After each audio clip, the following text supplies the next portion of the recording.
All right, what's up, Dodger fans? Welcome back into the LA Sports Brotherhood. It's me, Ryan, here with my brother Matthew. And the World Series victory tour continues for the Dodgers, but this time in the form of free agency, and specifically in the form of hypothetical dream scenario free agency. So Matt and I are gonna walk you guys through, and each other honestly, because we haven't shared this with each other yet. Our ideal, realistic, like semi-realistic, like off-season scenarios where who we sign, trades, who we retain, stuff like that. So it's gonna be pretty in depth. I'm really excited to do this because my favorite part of every offseason is thinking about who we're gonna get. Like, frankly, my favorite part of every season beyond winning in the playoffs is just like, oh, look at these free agents. Who can we take? How can our team look next year? And with the money we've brought in from winning the World Series, signing Shohei Ohtani, being the best franchise of baseball generally, there are a lot of avenues to go. So I'm really interested to see how similar our lists are. And before we get into it, let us know what your dream free agency would be. I'm sure there's a lot of controversial things that signings and stuff that we might see from you guys, and you might think that stuff we say is controversial too. So let us know what you think about ours. Anyway, let's get into it. Matt, you want to go first? Yeah, honestly, I do think ours will be a little bit different, and I'm really intrigued to see what yours is. I'll start off with the guys I want to come back. So, re-sign Teoscar, of course. I think Mhm. every single Dodger fan has that. Re-sign Bueller, my favorite pitcher ever. Re-sign Flaherty. I think that might be a little controversial. Re-sign Trinan. I think everyone wants that, and then re-sign Kike. I think everyone wants that. Um, Sign Willie Adames. If I were to guess, I don't think you'd have this on there. Mhm. Sign Roki Sasaki. Every Dodger fan wants that. And then sign. I kind of cheated here. I said Max Fried or Snell. I honestly can't really pick between the two, but I will say don't give Fried a massive money. I don't care in terms of years. If he wants like 8 years or something ridiculous, then no.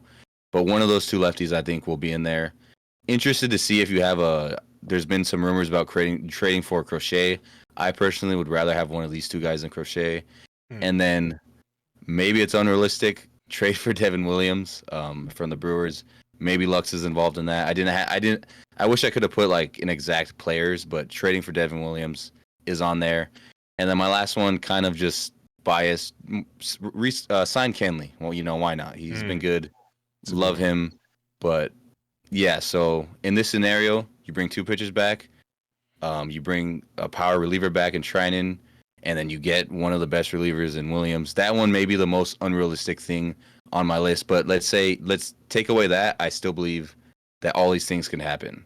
You get a lefty, you get one of the most talented pitchers in the world in Sasaki, and then you get your shortstop in Willie Adames, and I mean, the infield is set. You got Freddie, to Muncy on the corners, you got Mookie and Adames in the middle.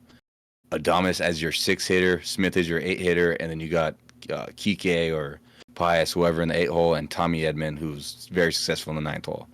This would be one of the greatest rosters in the history of baseball. Yeah.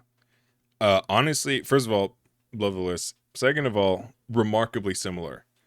I okay, so I'll start with. I'll just say we have the same. Teoscar. So interesting. None of us went the Soto route in our little dream scenario, which I think we kind of touched on in the Soto video. How we both kind of preferred building out the roster, so that makes sense. I did fake contract stuff. 3 or 4 years at 25 mil if it's 3 years, or 20 if it's four. The thing is, I guess we can add on like if we think the Dodgers would do this. The Dodgers aren't giving Teoscar 4 years unless it's like three plus an option that vests if he hits different milestones.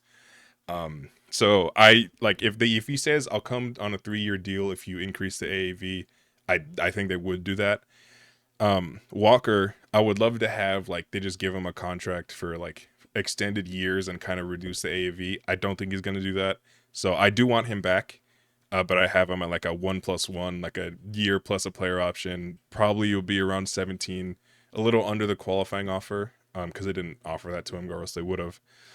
Resign Blake, 1 year deal. Doesn't matter what the money is going to be. I think he's going to be back. Kike come back. You had that right. I for some reason Yeah, don't remember if I heard that. Yeah. yeah, I did. I also had bringing Jack back.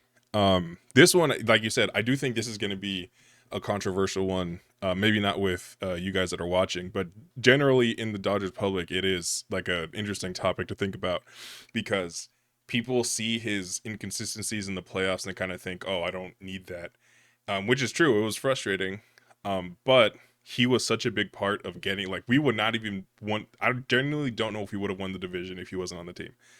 But also, more importantly, beyond past performance, because when you give a contract, you're looking forward. If he's slotted in to the 5 spot, which he would be, because like think about this, because of course I've signed Roki as part of the Dream Off season. Since we have confirmed that he's been posted, which by the way, we haven't touched on. I think we're going to make a video specifically talking about the impact that has, assuming he hopefully signs here. But if you think about the slotting, Glass now, whose elbow is clear, thankfully, so he should be locked in. Yoshi is locked in, and then we have Sasaki and Shohei coming in at some point. He's going to be delayed because of the surgery, but before the All-Star break for sure. So that's 4 guys that are slotted in before Jack, and Jack was very, very good, like legitimately a good pitcher the entire year. Not a fluky thing. His expected numbers evened out with his actual results. So if you have that guy who was functionally the ace on a World Series winning team, and you say you bring him back as the 5th starter, that is such a luxury. And he obviously wants to stay here. So I don't think it should be controversial, but it probably will be. So yeah, Jack is a big part of it.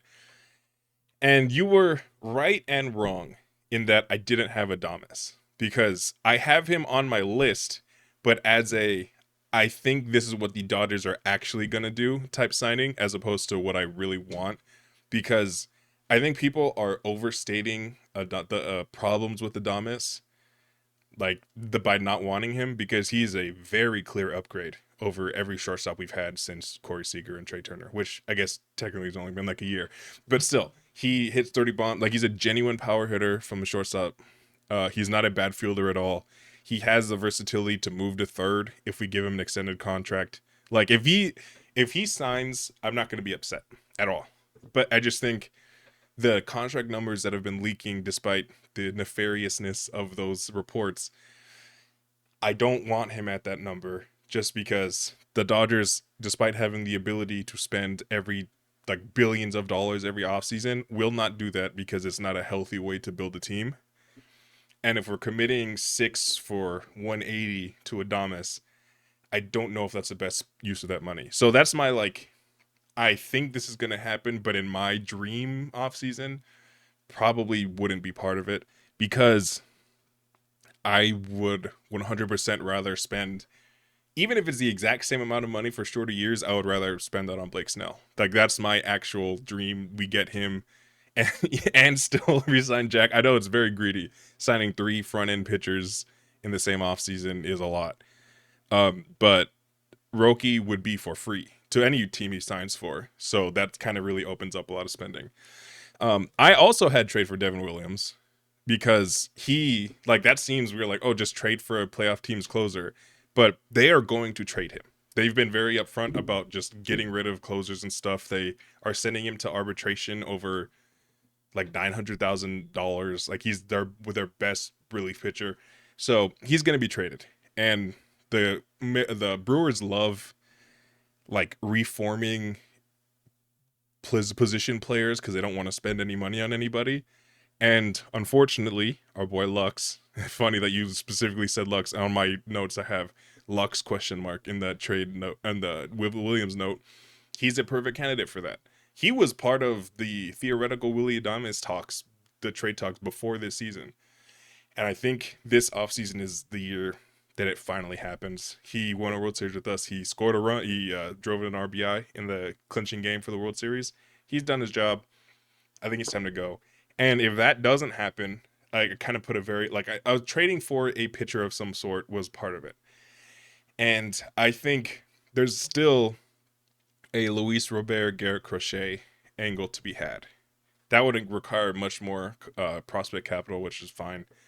I don't want the Dodgers to go into this offseason with an outfield of Teoscar, whom I love and I do want back, and then like Pajes and Dalton Rushing. Despite me very excited about Dalton Rushing, this is not a team where you give up control to a major position to a rookie and another like basic rookie that showed very clear signs of struggle.